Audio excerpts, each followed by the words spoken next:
Hey there guys, this is me, Malorian, and this is going to be another War Machine Battle Report. Now, this is going to be one of those ones I was talking about with my last update that it's a game that I played that I really want to share and do a battle report on, but my opponent's army wasn't really all together. There's some models not fully assembled, as we see a headless Gearhart here, and there's some proxies. And I thought, you know what? For this one here, let's just do it. I think this one is important enough that I want to show, but at the same time, let's just test it to see whether you guys like them or not. If you don't like battle reports or proxies, just stop now. You know, there's other ones out there, but if you do want to see this, let's keep on going. With that in mind, it is going to be a MacBain list that I made up here, up against, as you see here, Gearhart and the Crucible Guard.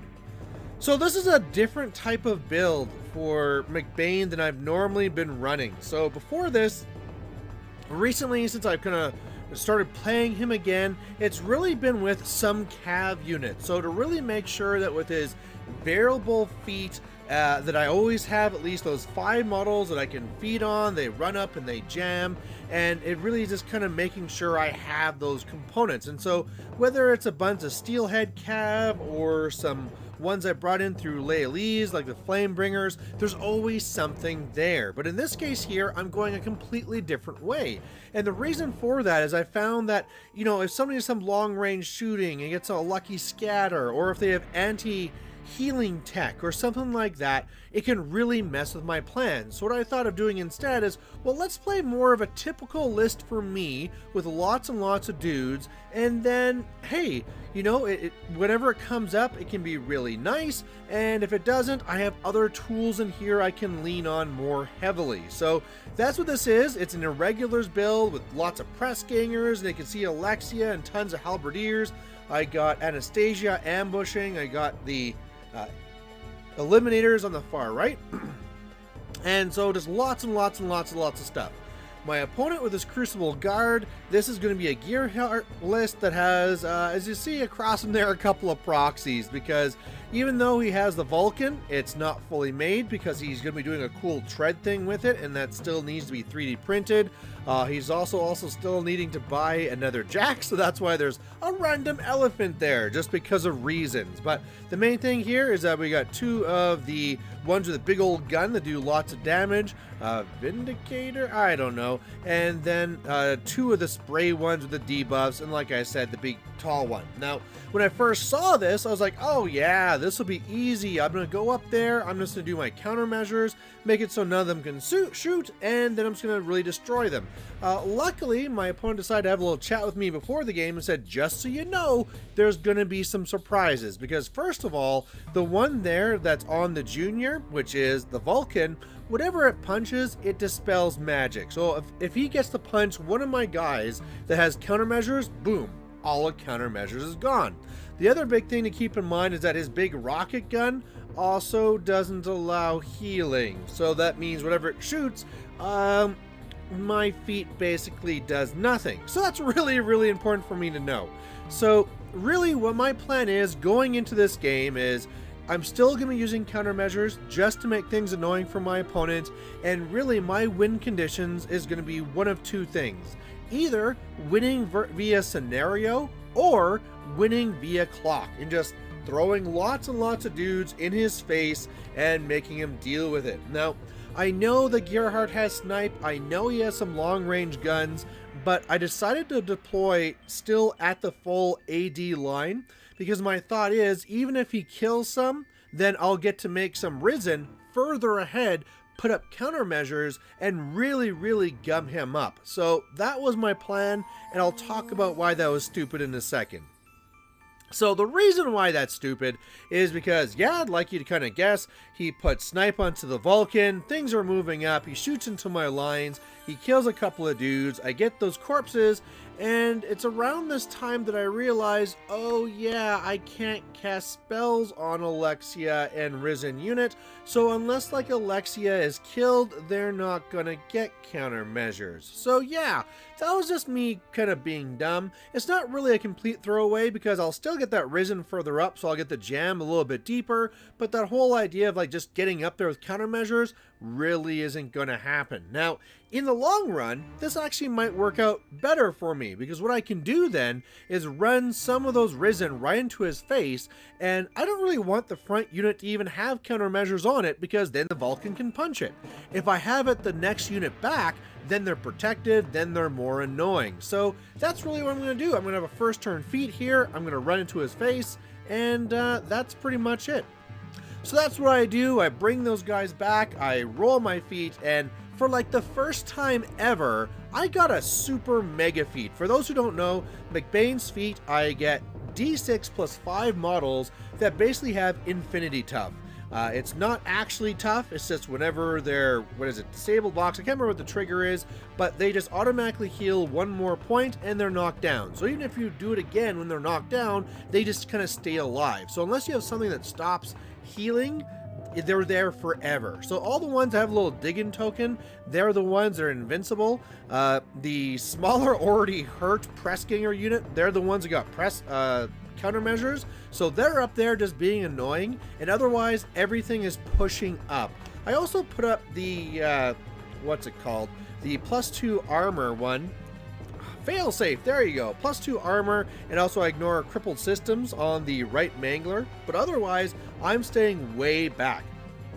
MacBain actually took like half an inch step back just to make sure there wasn't some way that he could try and get a line on me. I just, once things are jammed up, I'll be more safe, but the way that Gearhart wins a lot of times is through assassination, and so I'm just not going to allow this.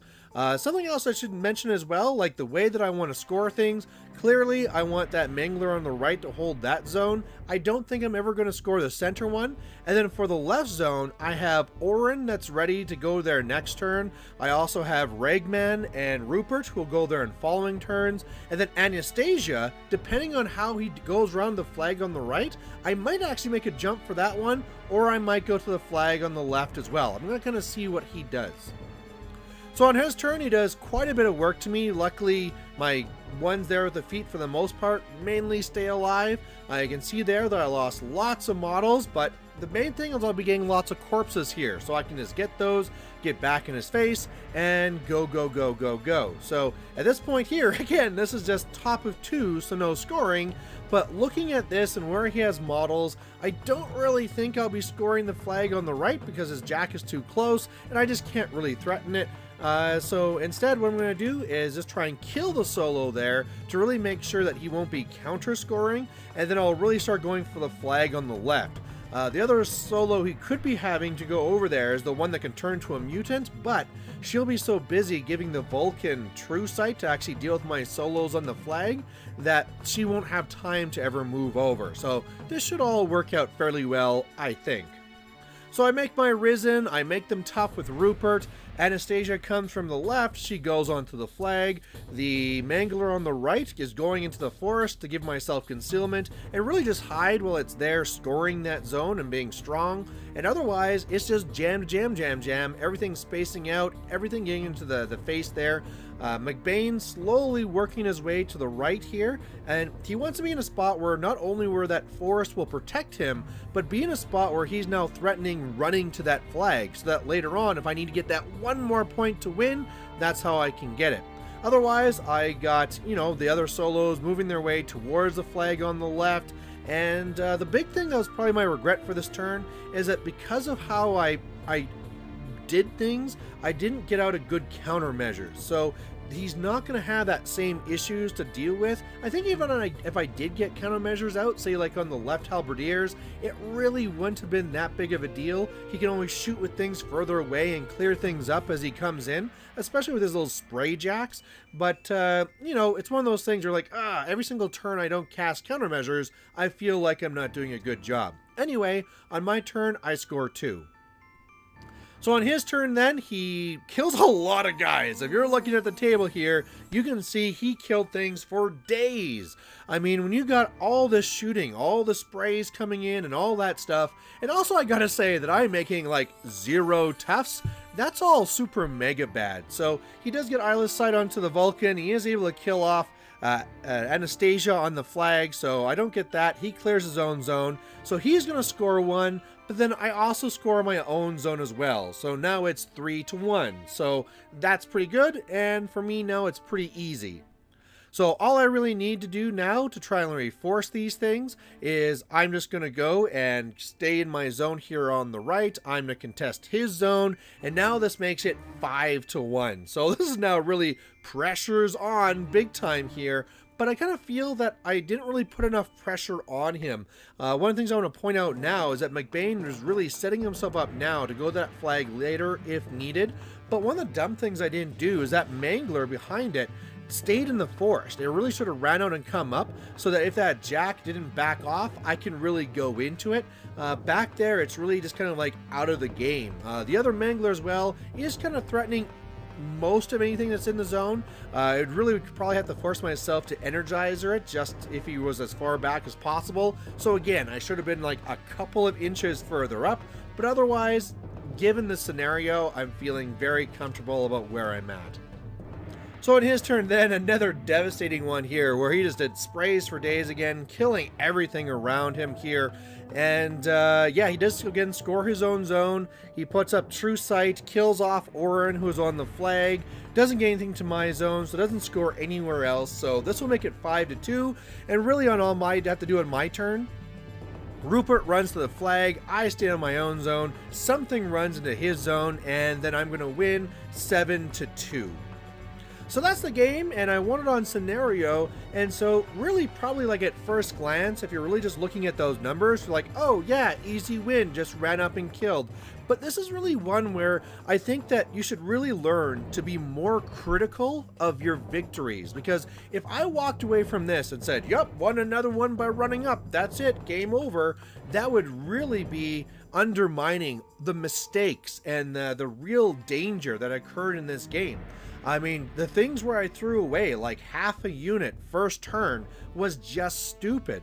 Not threatening with those jacks more and making it so that his jacks didn't need to really concentrate on me. He could just keep on spraying everything down rather than being worried about me. Again, a big mistake that could have really cost me. One of the things we were talking about that he could have really easily have done is just trample up a jack. Now, again, he really only did the damage he did because he was really focusing on destroying everything he could every turn. But if one of those jacks were to say like trample to my flag, the real mistake I made in positioning there is that my Mangler on the left never had a good way of defending my flag, because even though it was in that area, there was that rough terrain by it here as well. And so that means that, like if you see in this picture here, there's a jack on the other side.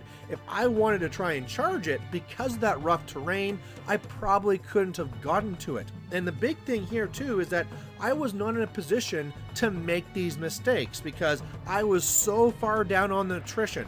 I am clogging his rivers with my dead, but it means that I've lost so many models that if he does something like this and I can't counter it, I can just straight up lose the game because I just run out of pieces and run out of gas. So again, this is one that even though it's a battle report where there's models that are proxies and models that aren't fully put together, I really wanted to showcase this as one of those examples where you win a game, but you still, just like a loss, need to step back and say, whoa, I did a lot of things wrong here, and there's a lot of ways I can improve. So there you have it. Hope you like watching it. I'd love to know what your thoughts are on this list and anything else on how the game played out. But otherwise, we'll catch you later. Bye.